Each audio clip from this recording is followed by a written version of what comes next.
Good afternoon, good morning, everyone. Welcome to our Safe Breach Labs research webinar. I'm going to go ahead and put this on pause for the recording part while we let more attendees join in. So I'll get live back at 12:03 p.m.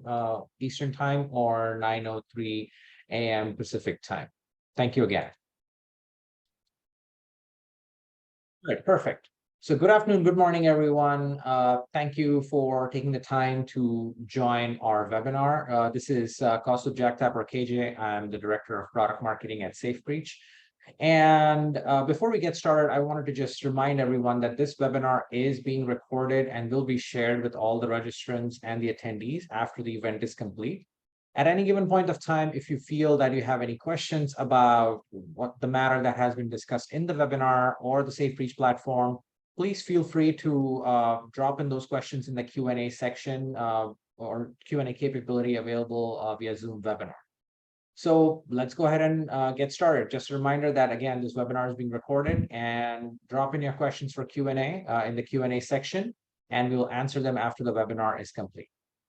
So, as you all know, the threat landscape is constantly evolving. Advanced persistent threats, these threat actors, these groups, they invest a lot of time and effort in developing their arsenal of attacks, their tactics, and their goal is their business model is to not get detected at all. And how long can I stay in my target's network, my target's computer? So that's their whole goal, to stay undetected for a long time.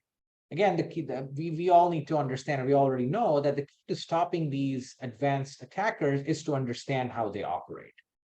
That's precisely what this webinar is all about. Tomer, who's from our SafeBreach Labs team, or actually heads the SafeBreach Labs team, this labs team is comprised of cybersecurity experts who essentially spend their entire time scouring intelligence feeds and conducting original research to gain offensive insights into these threat actor activities, or how they actually think. Their ability to monitor for exploits and attacks have allowed SafeBreach to be the only breach and attack simulation provider to have more than 25,000 attacks in our playbook, as well as be the only breach and attack simulation vendor to provide a 24-hour SLA in adding new attacks identified in the US search, as well as the FBI flash alerts. The latest example of this research is what we will see in this presentation. Our presenter today is SafeBreach's Director of Security Research, Tomer. And what he started to do with this presentation was he started researching active campaigns from around the world, including state-sponsored and surveillance targeted attacks. And then state-sponsored research is something of a specialty for Tomer. So let's go ahead and get started. Over to you, Tomer. Thank you very much, KJ, and welcome everybody. We'll just share my screen. Just a second.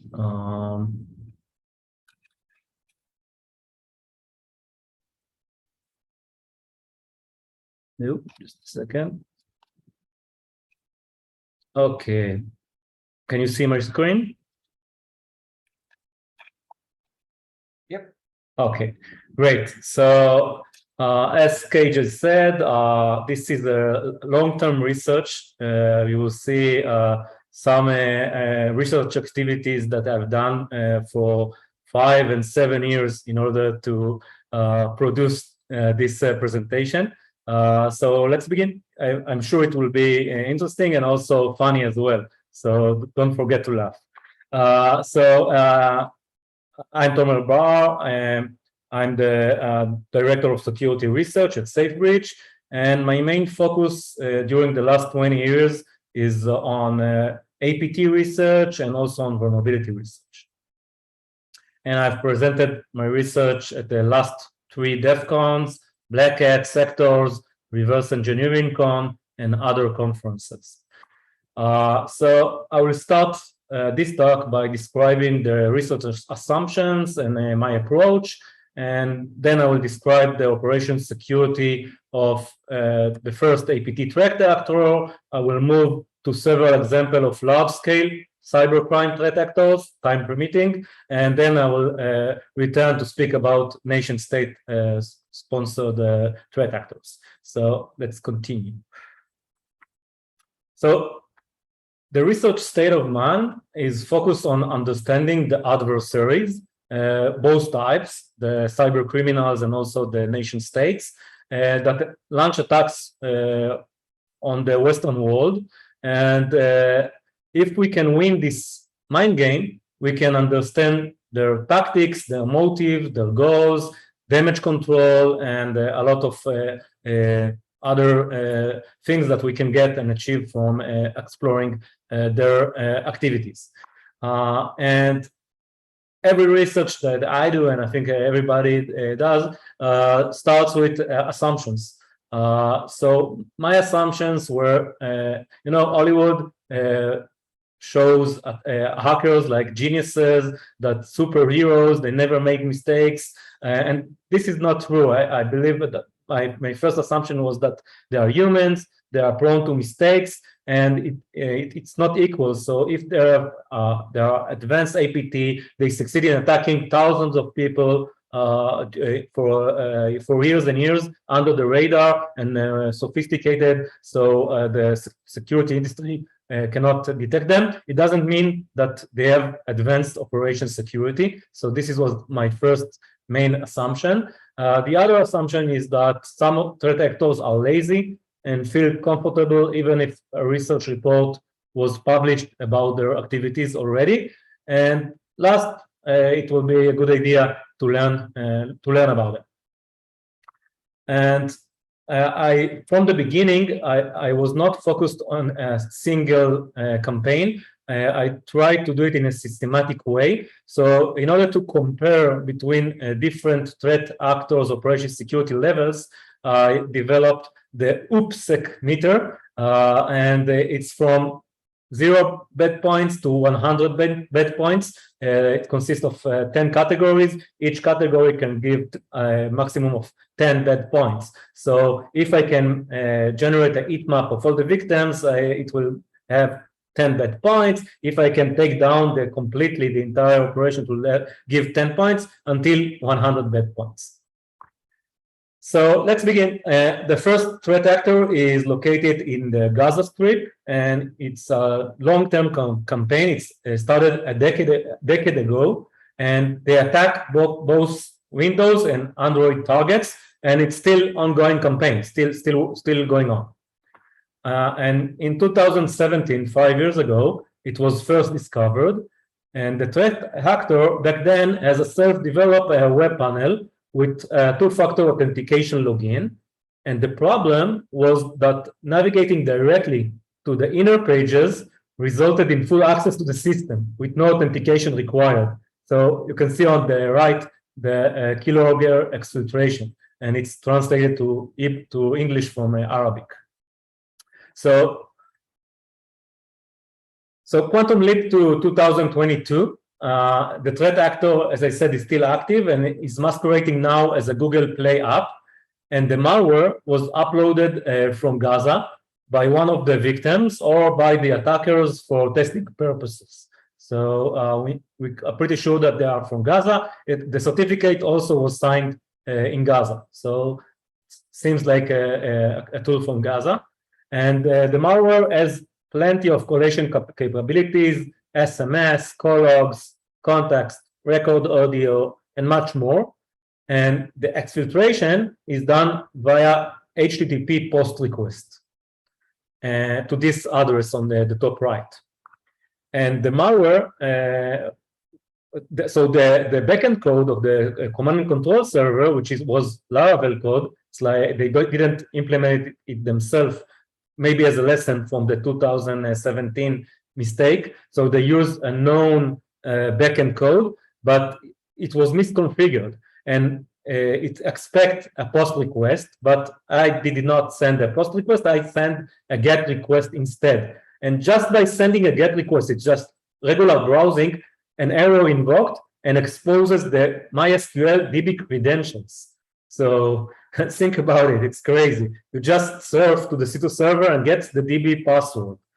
So I asked myself if it's a one-time mistake, but all C2 server are vulnerable to this mistake, and these credentials are from the Windows-based victim database because they also attack Windows machines as well.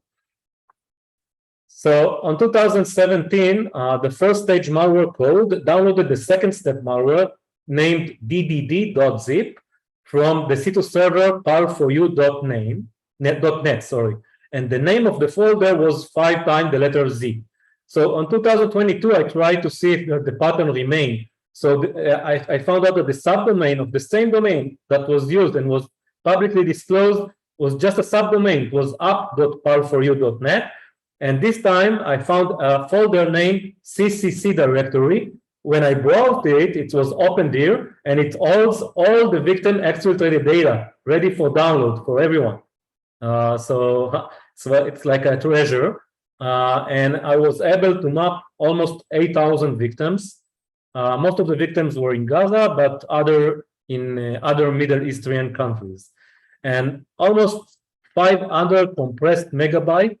It was the average exfiltrated size per day. So it's a lot of data, it's compressed, and our estimation is that the total size of exfiltrated data is between 2 terabytes to 3 terabytes, and it's all available for download. Another OopsSec mistake that they did is the Opendir C2 Server. So as we can see, this C2 was updated at February 2022, and it was not a one-time mistake. All C2 server, or most of them, were Opendir, and this particular C2 server includes a 12 megabyte file. The name of the file was tawaji.zip, like the name of the server, and this file includes the full backend logic. So sometimes it's not enough to have an Opendir server, because if most of the time it's a PHP or ASPX files which cannot be downloaded by just pressing the link on the Opendir file, because it's a backend file and the web server won't send it back to you, to your browser.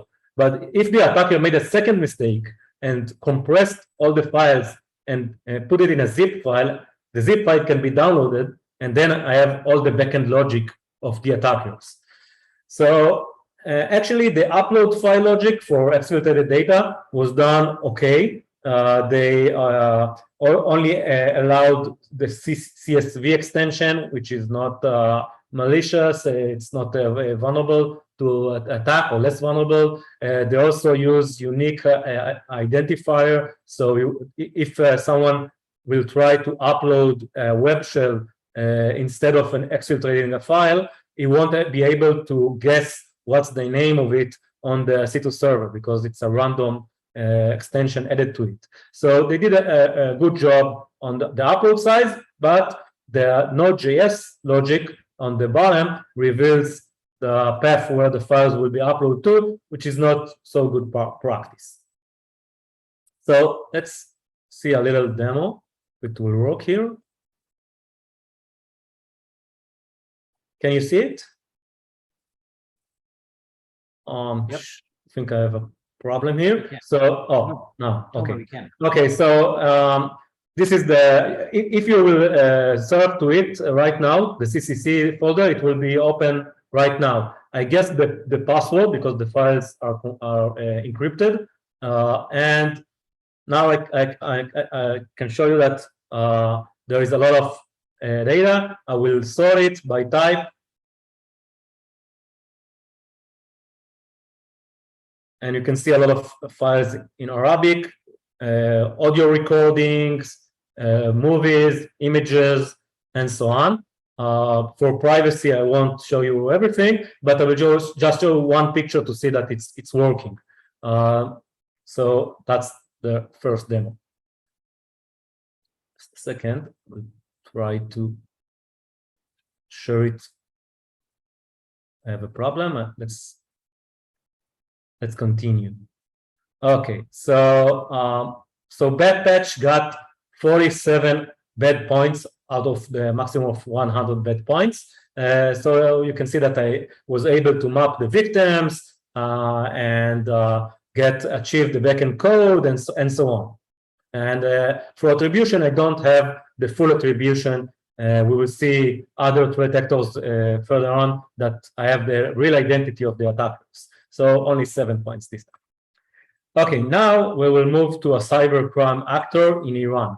And he is using a 5-step process to infect Android machines and steal their credit cards and steal money. So I will go over the steps one by one and explain the OopsSec mistakes that they've made. So on the left is a partial list of C2 server that were live at the time of the check. It was the middle of January this year. And one of them, like the previous example, stores the entire code on a file name called pay.zip at the C2 server root. So it was easy to get it. And the victims are found by the attacker in a different second-hand online market sites. One of the sites is called divar.ir, and the left script extracts phone numbers from published ads on Divar. So people want to sell their old furniture, old car, I don't know, and they publish an ad with the phone numbers. And the attackers develop an API to download all the phone numbers, and they constructed a list of victims' phone numbers. On the script on the right, we'll send them a threat or phishing text message via Telegram. So the full victim list is textual and downloadable. Phone numbers are available in the users.lst file on the C2 server. So you can see it on the bottom left. And even the C2 server internal files are exposed. So it's a Linux server, and even the bash history log file is available from remote. So only doing legal stuff. I only surfed to this address and found out that I have all the history of what they did on the C2 server. So it's amazing mistakes.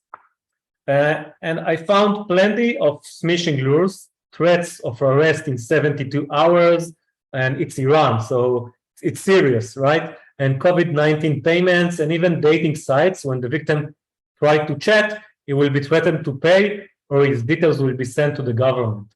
And he's also redirected to the payment part of the site. And the site are, of course, Opendir, as you can see on the upper right corner. And the payment allegedly can only be done via an Android app. You can see it on the bottom left, that is downloaded when the victim fills in his details. So this is actually a dual attack. They first spy on the SMS to get the two-factor authentication code from the Android phones, and also they redirect to a payment on the attacker's fake site, and they phish the victim's credit card. So when I decompile the Android malware, we can see that the resource files hold the phishing URL page. And when I surf to this address, we can see that this is a PHP on the backend of the code that uploads the victim SMS messages to the C2 server. And they use hard-coded text file name, which is not a good practice from their point of view, because all the extracted SMS data are textual, and they are predictable, and they are downloadable, and they are using a file called lydiateam.txt, and it's important. We will explore it later on, so remember the name Lydia. And in this page, you can see that there is a case where they sent 60 phishing messages to the same victim until they succeed in infecting him 60 times. So they are very persistent. And this is actually the fake payment site. You can see on the black up side the IP address that we saw from reversing the Android malware. This is the C2 server, but below there is an HTTPS address to lure the victim of a legit website. Okay, so some people will fall for that. They will fill their credit card, and the attackers will get the money. This is the credit card backend code that collects and send the collected data to the Telegram group, and the subject of each exfiltration is a new card received. And if you can see it, it has a typo, which will help us later on. And this is the backend for the user credential exfiltration. You can see the sending to the Telegram group by the bot API of Telegram. And if we look at the Telegram group, there are several groups, and the bot API actually includes an invite link. So I was able to join the groups, and they divided it into a SMS, exfiltrated SMS, the data, and the cards, the credit cards themselves. So let's go over the groups. And the data Telegram group is misconfigured to display all group members, hackers, without even joining the group. So I was able to see who were the attackers. And the SMS and data group are also not private. And as you can see, all members are administrators. So everybody is welcome to join. And so I say thank you. But the problem was that it was without access to the message themselves, to the exfiltrated data. So I joined with my real name to all groups. You can see it on the top right. I didn't try to hide. I used my real name, but it still was no access to messages by new members. But the card group was also not private, and all the data was accessible. So you can see also the video team here and the exfiltrated data. And then I found the So Good Telegram group, which seems like the main group.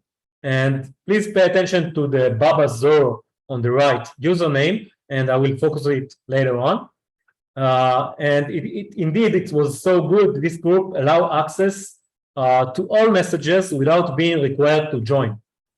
So first, hundreds of credit cards details are listed here. And on the left, we can see that one of the sites was detected as malicious by the browser. On the right, we can see shared malware files between attackers, and even the attackers' voice messages between themselves in Farsi language. And a deeper analysis revealed massive activity, hundreds on thousands of malware samples and C2 server infrastructure. So those Telegram groups, the three I found, are just the tip of the iceberg. And a simple Google search reveals that Lydia Team is a user who is active in Professor Phishing Telegram group, which includes 50,000 members. So it's a large number.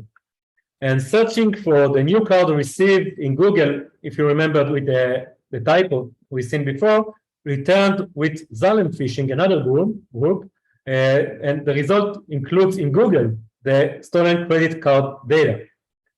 So remember Baba Zoro, our So Good team member, he is actually the owner of Zalem Phishing Telegram group with 30,000 members. So we are starting to reach to the head of the pyramid here. And I found many Iranian phishing groups, some with few members. That was the most intimate and very interesting group, and up to 8,000 members. And the large groups are usually used for changing or selling phishing kits, but see how many people are involved in this scam.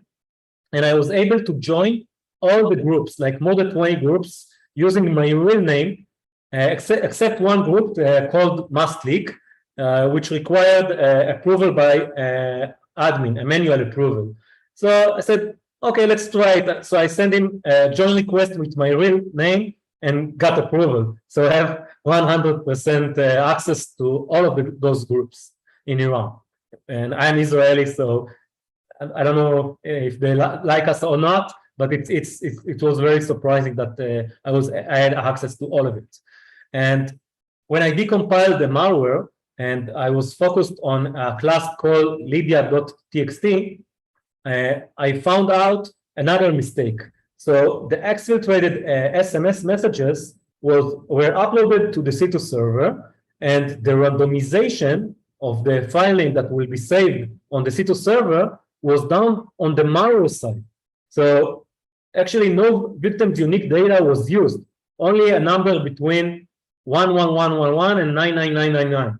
So I understood that the C2 server is relying on this randomization and it's not doing its own randomization. So I developed a brute force tool to download all the exfiltrated files.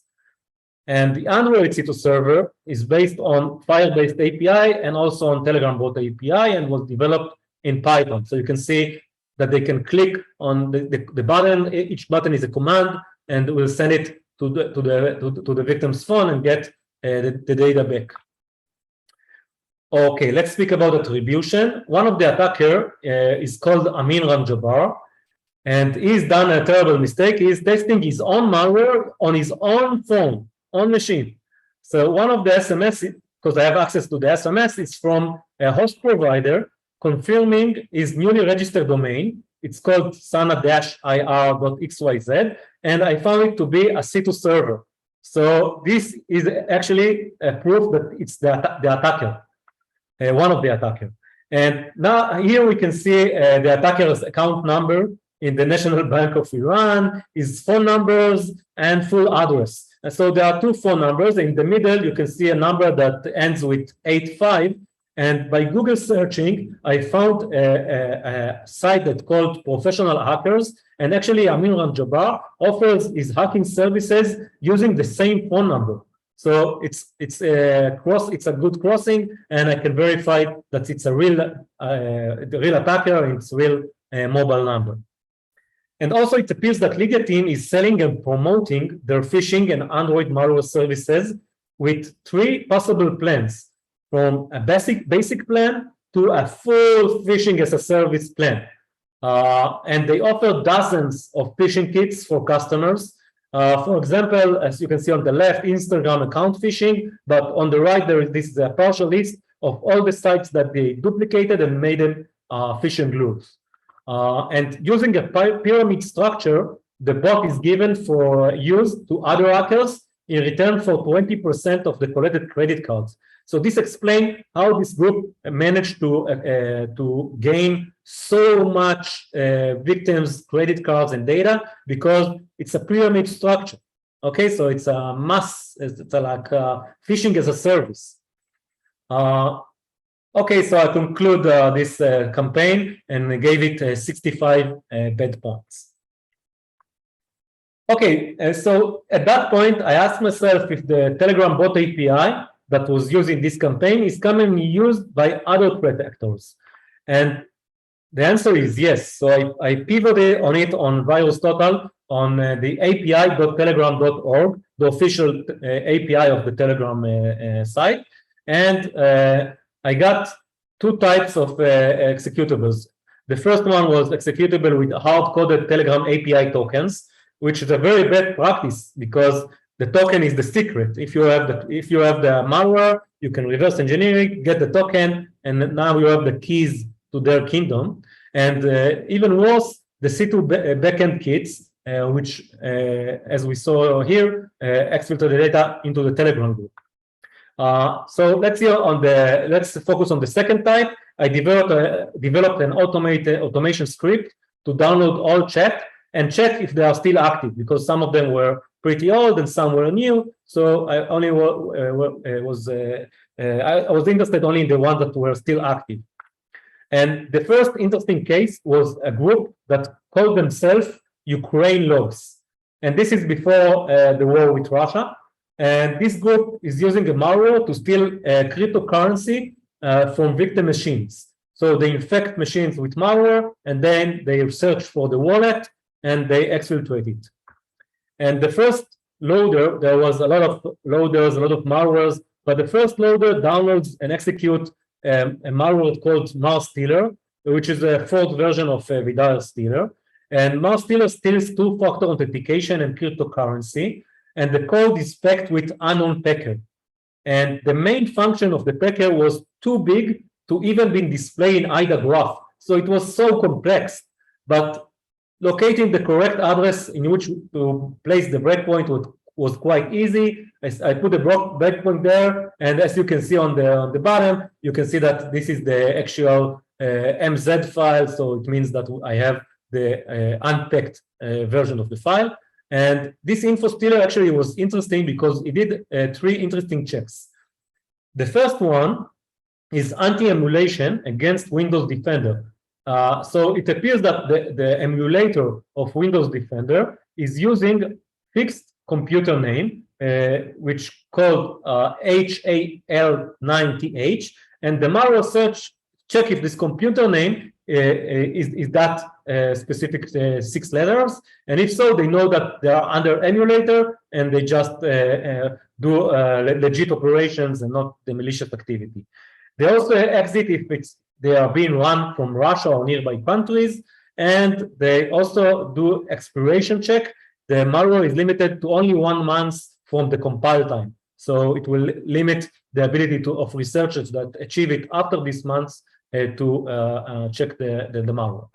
So the attack is still ongoing, and the tool is they obfuscated the tool, and I wrote a script for that. And the sample is not public, and I only made it public 2 weeks ago when I presented it on Black Hat. I also found a Telegram group API key used by this group, and they use it to exfiltrate screen captures of the victims.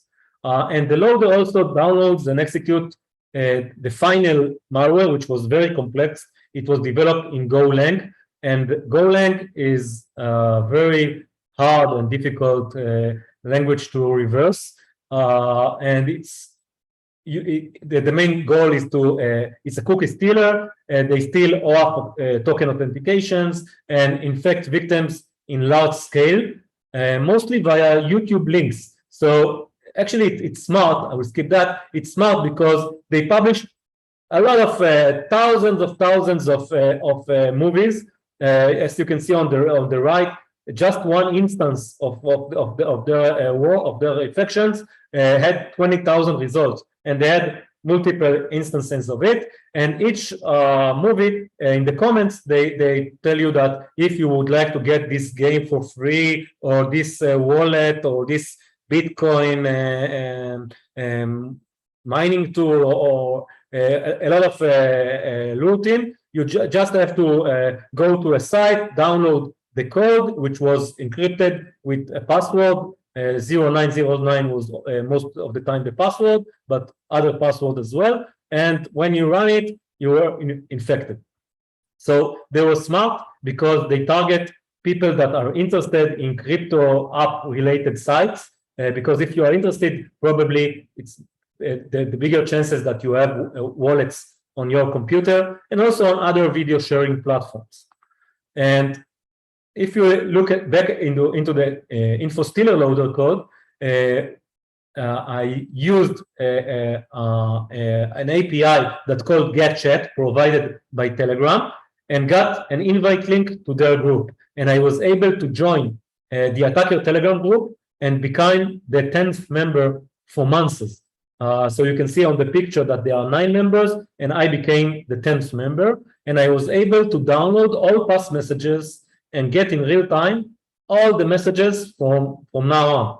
And on the left is the configuration of the malware, and we can see that it was configured to collect screen captures and victim environment data.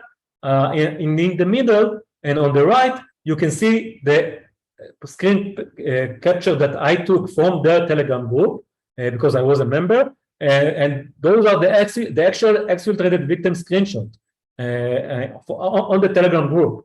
So I developed a script to download all victims' screen capture, and I was able to download 35,000 screen captures of all the victims. And we can see that some examples of the stolen data, which include both cryptocurrency and NFT theft. So I have all the data. I have a good visibility on the victims, on the scale of the operations. And hundreds of wallets were exfiltrated. Top balances can reach thousands of US dollars. the attackers exfiltrated the 12-word passphrase of the wallet. Usually it was MetaMask wallet, but others as well, and also the password. And now the attackers can control the victim's wallet and transfer all the cryptocurrency into their wallet's addresses, and we'll see how I found the attackers' wallets. So 27% of the victims were located in the US, and the exfiltrated cookies are for a wide range of services, beginning in PayPal, Amazon, games, banks, cryptocurrency wallets, Google Pay, and even stake.com, which runs crypto betting platform. So let's speak about attribution for a little bit. So the first indications of the attacker origin is that all C2 servers were from Russia. Sorry, problem. Can you hear me? Yep. Sorry, my computer just went black. I hope it's not a Russian. It's not to beep right now. We're seeing the Ukraine logs threat actor. Okay, this is very, very strange. Just a second. I will try to fix it, but I'm not sure I can. Never speak about Russian hackers. I think I will have to make a 2-3 minutes break because I have to restart my computer. I see you in a minute. Never happened to me before. Just a second.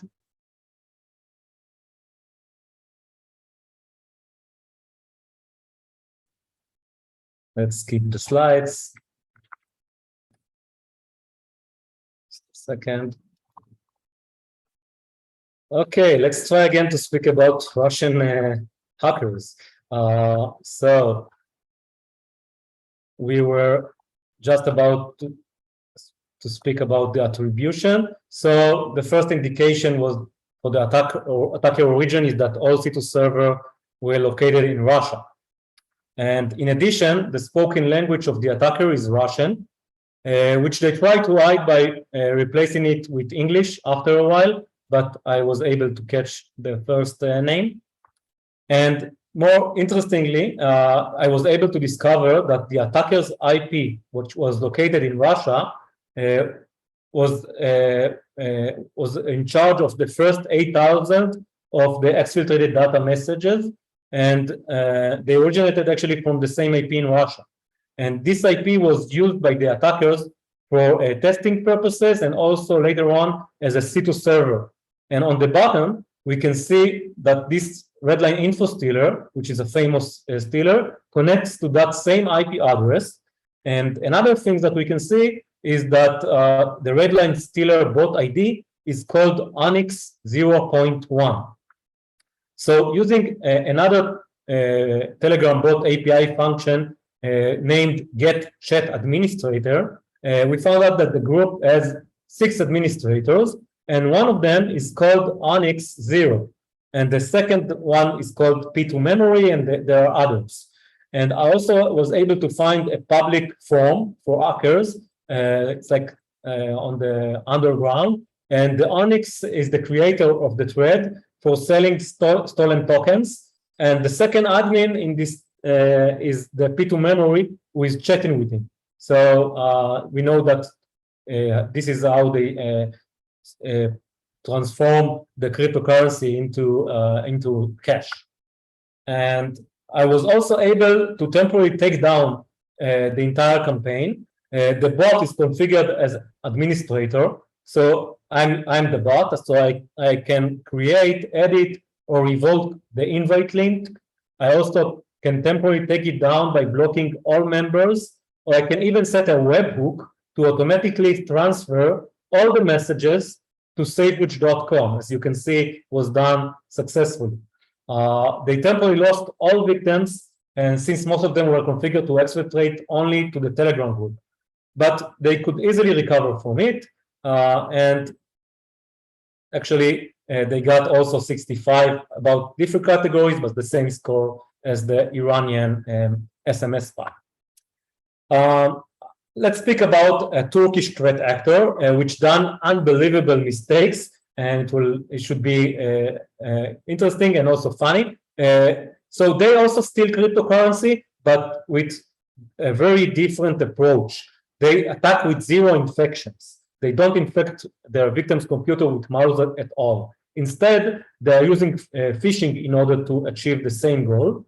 And this PHP code, that's the backend code of the C2 server, it's exfiltrated data also to a Telegram group, and also saved the exfiltrated data to a local file on the C2 server called test.txt. So the victim clicks on the connect wallet button and enter his MetaMask passphrase, and then this is a phishing page, so then it will write the passphrase to the test.txt local file, which is textual and downloadable. So when I surf to this test.txt file, I can get the type of the wallet, which is MetaMask, and the entire passphrase. The attackers are paying Google for advertising their phishing sites. The C2 server is actually the third result in the Google search above. So this is how they achieve high attraction and get a lot of victims. They also target victims in Twitter and other social network via Twitter ads. And for example, as we can see on the right, the ads include a link to their MetaMask phishing site. So by now you know the drill. I joined via the invite link and download all messages. But after a short while, they sent me a message in Turkish, and I was immediately kicked out. So I thought to myself, is this the end? And then I figured out that they blocked me, and they blocked Omer Bar, but they did not block the bot itself. So I just wrote a script to automatically download updates using the Get Updates API, and I was able to monitor all the messages in the group for almost a year until today. And the script also translates the messages from Turkish to English because I don't speak Turkish, and the bot IP also probably reveals the attacker's running wallet address and passphrase, as you can see here on the orange marking, and on the bottom they are sharing additional wallet addresses. The main server, they have multiple servers, but the main server includes more than 400 phishing domains, and they edit daily. So they are very active from October 2021 until today. So there are a lot of phishing groups like Tesla, and on the bottom right, it's like an application that will give you cryptocurrency if you just do a lot of working out steps. But when you connect your wallet into this fake app, you won't get rewards. They will get the rewards. They will get your cryptocurrency. And the second phishing server, which is still active today, implement multiple crypto scams in other methods. The first method is the basic one. They just promise to provide you profit if you just send them your crypto. So don't do it. It's not the Elon Musk. And the other C2 server exfiltrated the passphrase to local files or even to Google Forms. And the attackers planned the entire attack in detail. They stole $30,000 in a short while, and then the boss set a target of $100,000. And on the bottom, we can see that they shared the admin credentials to manage different C2 servers. And credentials are not required at all, because all these threat actor C2 servers have OopsSec mistakes, revealing all the stolen user passphrase. And this is another example of unconfigured Laravel backend site, exposing the DB credentials and the app key when the expected parameter is not provided. Previously, we saw that the mix between get and post method, this time is expected parameter, which is missing. I didn't provide it, and it gave me all the data. And the same exposed data is accessible by a second mistake. We can browse to the .env file and get the same data. And this threat actor invests a lot of effort in phishing NFTs, and the attacker is bragging in his Telegram group that he had just stolen 25 Ethereum. At that time, it's like $75,000 using malicious copy of famous NFT sites. And as we can see, the C2 server is Opendir, and the main JScript includes the attacker wallet address. And they are using stolen credit cards in order to pay for the C2 server, to purchase stolen red light stealer credentials, and to pay for Google advertising, Twitter advertising, and so on. This is one of the identity they are using. They are also using different services in order to turn the stolen cryptocurrency into cash including virtual credit cards and laundering site. And we can see the attacker's wallet address and withdrawal operation. So we have perfect visibility into their operation. They also steal money directly from victims' bank account, and they are promoting their web servers, phishing lures by this money. Here's another example of active phishing, which is done a little bit differently. And they also build a pyramid scheme. I will skip it because we don't have enough time. And they also, we can see a print screen that I have that they share between the attacker to demonstrate how they use public tools like SQL map in order to take over public websites. And they're also planning to implant backdoors on multiple servers in Europe, on the US. This is just one example, but I have a full list of all the victims. The attacker shares the entire C2 server code, including the victim databases, and actually the info table stores the victim private keys, and the Kulinachi table stores the admin keys. So by a simple Google search, I found out that the admin password hash is actually the password 123456. So you understand that it's not so secure. And the login leads to a Chester Phoenix admin panel, which leads to other sites, and so on and so on. And this above cloud drive includes 300 gigabytes of victim exfiltrated data. So it's a huge campaign. And for the attribution, this was very funny. The entire conversation is in Turkish, so I'm sure they are Turkish. But because they shared the entire backend code, this is a cPanel, and cPanel include the last logins. And they are not using VPNs, so we have their real IP address in Turkey. On 25th of June, after more than half a year of monitoring, the attacker published a competition at a public site called art10.net. This is a forum. They are looking to pay for someone for a logo for the new site player.com, which of course is a phishing site. And the user in the art10 forum is called Morat Can Attack, and led me to a bingo. I found his Twitter account with photos, and he tagged himself as a blockchain guy. So a few days later, they made a second mistake, and he also got a message from his garage to collect his car with his real name and license plate. On the right, we can see the second hacker profile image, because when you surf on Google, you can sign to your account, and it will be easier for you not to type the password again and again. So this is his profile from his Google account. So these two members joined the Telegram group for a short while. So they had 4 members. One of them is a member of the Turks Hacks forum, and seems like a part of a bigger group. And sometimes you get to know your adversaries more than you ever expected. And this is actually his Telegram. This is his Tinder account. So I didn't want to know that. And they also got a 65 grade. I will do it very quickly about the Tunisian threat actor. It was the worst case because he got the worst grade. He done unbelievable mistakes. He is doing a large-scale operation using a script called JScript called CryXOS, and you can see a lot of hundreds of malware variants, and he achieved 12,000 victims.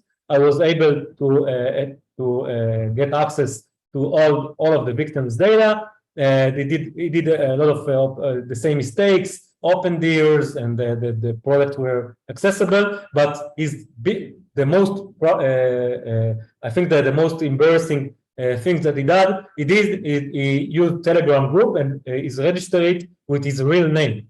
So I was able to track him down, and found out that he actually is a freelancer offering his services, and this is his LinkedIn account. And alongside with the exfiltrated data, he also sent on the right, you can see a certificate he got from Google for doing training, and the same training certificate was in his public LinkedIn account. So I had a crossing, and I know it's the real attacker. You can also see a print screen that is also shared in the alongside with the exfiltrated data, and you can see on the top his real Facebook account with his real name, the same name. So we know he's working, and he's actually working as a sub consultant by day in a global company, but at night he's doing all of this criminal activity. And he's done a crazy mistake. He ran the malware on his work computer. So we also have his credentials for his web server at work. So I reported to the Interpol about him, about all of the others cyber criminals lately, and I'm waiting for their response because we will be able to provide them all the proofs and evidence and raw data that proves that they are behind the attack. So he got like 78 bad points. It's amazing. Okay, so let's move to finish our talk with 3 Iranian nation-state threat actors, which were very interesting. So the first one is Rampant Kitten, which is an Iranian threat actor focusing on phishing Telegram credentials of target, which the Iranian Islamic regime sees them as a threat. So I made my research. I had like 60 pages of research, and then Checkpoint, another Israeli company, a famous one, published about it. But I also found things that were not published, so I will share them with you. So they did another crucial mistake, which is different from what we have spoken until now. And their malware is using FTP in order to transfer the file to the FTP server. And the problem is that they on this FTP server, they also installed a web server, HTTP web server, and the FTP incoming directory was placed under the HTTP root path. This means that the malware, which includes the hard-coded username and password in clear text because it's FTP, can connect and send files to this FTP server. And it means that by uploading a web shell file to the FTP will potentially allow execution of code through surfing via HTTP, because the folder is under the HTTP root, so it's accessible. This is a crucial mistake that will allow remote code execution on their C2 server. Sorry, I lost again. Okay, no problem. Let's continue. And I also found out that the threat actor exfiltrated victims' data in clear text to a downloadable location. And there were 4 steps of the phishing lures. The third step phished the Telegram code of the user or the victim, and the final step phished the user password from Telegram. I also found that even the code, the source code of the site was downloadable. And after decompiling it, it was .NET. I also got the email address of the attackers because it was sent by email to an email address of the attackers, and I have their credential as well. The second Iranian threat actor is also very interesting because in late 2021, they started attacking using MS-HTML zero-day vulnerability. They infected Farsi-speaking victims with a new tool. It was unknown at that time, and I called it PowerShell Shell because it was very short. It's like 50 commands in PowerShell that you, of course, you know that PowerShell is very powerful, and in 50 commands, they got a very powerful tool to collect a lot of data from the victim machine. And the threat actor, besides infecting people with exploit and installing PowerShell shell, they also used phishing campaigns for collecting Gmail and Instagram credentials. And this is the backend code. It's a theoretical exploitation vector. based on the ASPX source code. So it's a Windows machine. So you can upload a web shell via HTTP and also execute it via HTTP due to two OopsSec mistakes. First, all file types are allowed. If you remember at the beginning, I demonstrate how the Palestinian from Gaza Strip did it well. This is done terrible because it's allowing even PHP, ASPX, or any chosen extension for the uploaded file. And the second mistake is directory traversal vulnerability because they are using a vulnerable function called combine of .NET. And you can do a traversal, and then you can control the extension, the content, and the location of the uploaded backdoor. So again, remote code execution. And the phishing stored the stolen credential in clear text in the file called out.txt on the C2 web root. So it was easy to found. But the most interesting thing in this campaign was their new technique that I reported to Apple recently to phish two-factor authentication code and to bypass the multi-factor authentication of iCloud. And if you can penetrate to the iCloud account of a victim, it's like you're controlling the phone itself. So it's it's difficult to attack iPhone because the operation system is quite secure. But if you can go to the iCloud account, you can get everything from there. So when you try to phish two-factor authentication code, the temporary code is sent via SMS, right? And it's only valid for a short period. And the attacker are required to use it in real time.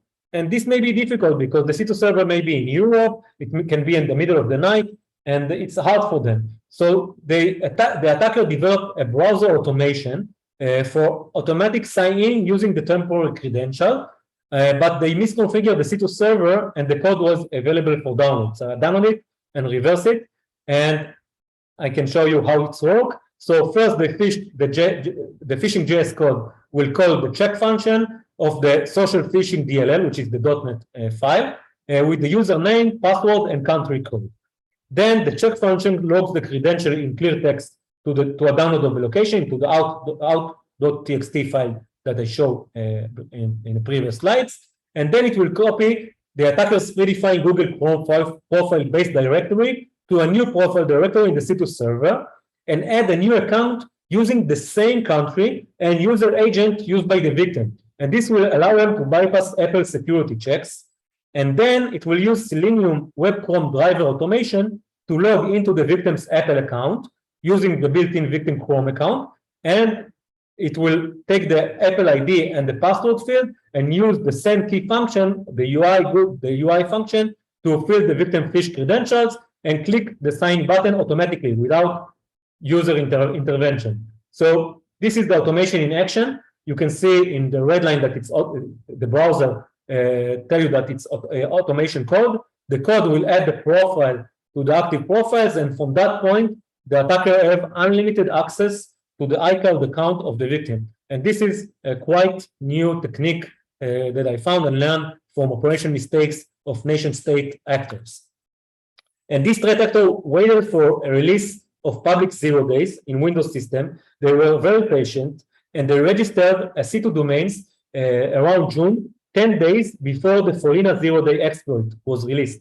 And just when it was released, they were ready to use it, and the C2 server is still vulnerable to the same file upload vulnerability that I showed before. But this is a very dangerous actor waiting for opportunities to attack people with vulnerabilities that are not patched by Microsoft. So they can attack anyone they want.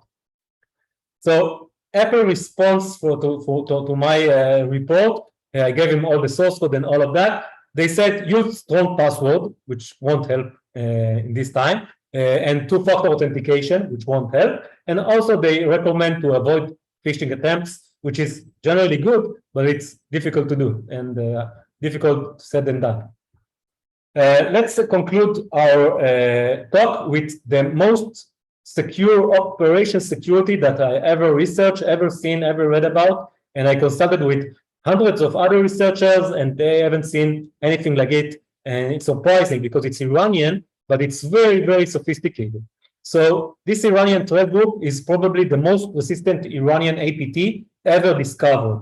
So their first campaign started at 2017, and it's still active after 15 years, even today. The victims are individuals and organizations which seen as a threat to the Islamic regime, and there were hundreds of victims in 35 countries, and 30 and above % of them were located in Iran, and the other was spread all around the world. Infi was sinkholed by me in 2015, and if you don't know, sinkhole is the ability to redirect all of the victims' machine traffic of this malware to my control server in Israel. And as you can see in the picture, all the victims were sinkholed to an Israeli server. You can see all the red arrows pointing to a server in Israel. After a while, in 2016, two researchers presented in Black Hat. One of them is called Colin Anderson.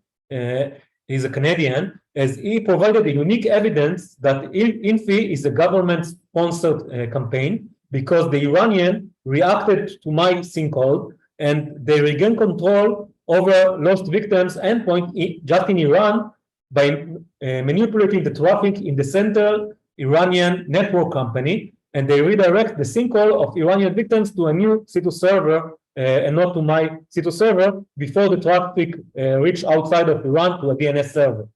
So they were able to regain control over victims in Iran, but they lost all of their 8 years targeted victims all over around the world. And the lesson was learned. They were not so secured in 2015, but the Iranian analyzed their failures, and they are very smart, and came back in 2017 with a secure OPSEC infrastructure. The first infection is done by a new tool. It was a first stage tool called Fowder. And Fowder in French is lightning. And so they try to masquerade as a French tool, but actually it is Iranian. And this lightning tool gather information, a lot of environmental data, and also kilogs data from the victim machine. And if the victim is valuable, then a second stage malware, which called Toner, and Toner in French is thunder, and the thunder arrived after the lightning, so it's clever, is installed with full surveillance capabilities, including exfiltration of files over both HTTP and FTP, print capture, audio recording, and etc. So I don't have a lot of time. We are above the time limit, so I will skip a little bit to 2022. So they are using two very sophisticated anti-takedown capability. The first one is not so quite unique. It's a DGA. They are not using hard-coded C2 server in the malware itself. They are using a DGA domain generation algorithm. Each week there are 100 new city domain names, and you cannot take down all of them because it's become thousands and thousands of domains. But the most interesting anti-takedown capability is the second one. They implemented RSA C2 factor authentication signature verification defense, and they are doing it in all of the actions of the malware. So they compare the encrypted signature file encrypted with RSA with the private key, and the private key is not stored on the C2 server, only in Iran. So if you don't have the private key as a researcher, you cannot pretend to be a C2 server, and you cannot sinkhole them. So I reverse engineering the DGA code. I predicted the future domain names. I purchased a domain name, and all of the victims tried to connect to my server, but then they use this method, and they realized that I'm not a real C2 server, and they moved to a real C2 server. So I was able to gather only IP address of the victims, and I don't have any way to control them, to sinkhole them, to know who they are, and so on. And actually, this implication of very strong OPSEC security caused security researchers in different companies like Bitdefender and Chinese companies and SafeBridge and other researchers to publish about their campaigns, but without success in visibility and in takedown of this campaign. So they can act whatever they want for 5 years. So recently, I found the weakest link in the INFI chain, and it was the transmission of files from the C2 server in Europe to the attackers in Iran. I found out that the C2 server, which is a VPS and used only by INFI, also contains 2 backend domains, which are not part of the folder and toner DGA domains. So the other domains have like unclear names, but this one had meanings. One of them is called log1host.info.jf. It's used for folder backend and for exfiltration of logs.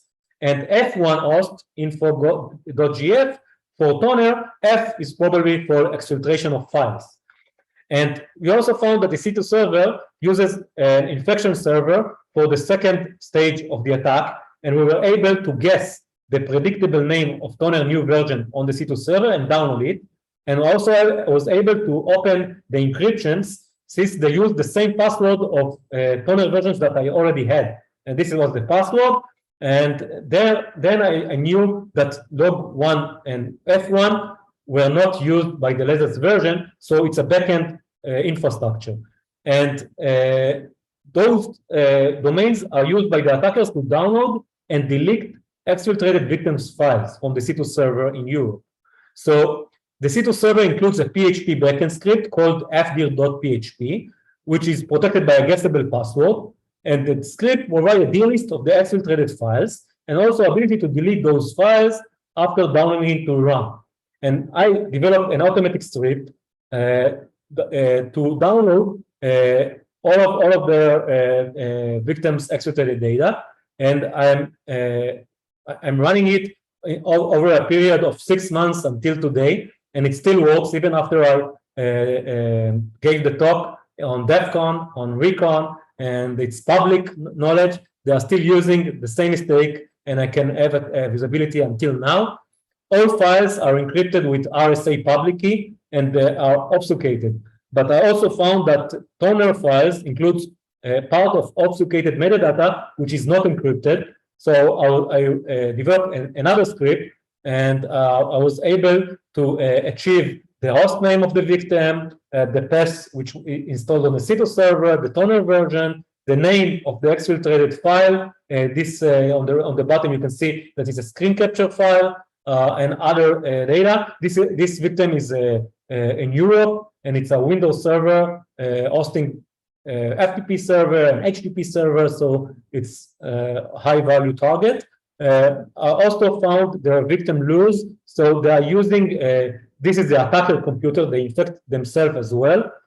So this is the attacker computer, and one of the files is called Maljun Sarbazi, which is an oppositional leader to Iran Islamic regime, and identity was probably used as a lure team to infect other oppositionals. I also find another victim that is activist against the violation of human rights in Iran, and 1,800 files were exfiltrated on the first day of the infection. I also found a recent victim in Israel as well, which is very important. And I will skip that. They changed infrastructures on April, but I still have access to their infrastructure. So to conclude everything, even the most secure operation security campaign I've ever seen include mistakes that allow us to generate heat maps, achieve latest malware binaries, achieve access to testing environments and understand the future phishing lures, achieve access to file names. We found 3 Windows machine GUID used by the attackers in Iran, ability to delete all exfiltrated files, but after a short while they can block me, and ability to change and exfiltrate files to do disinformation attack. But still, I could not perform a long-term takedown to INFI because of their good operation and strong operation security.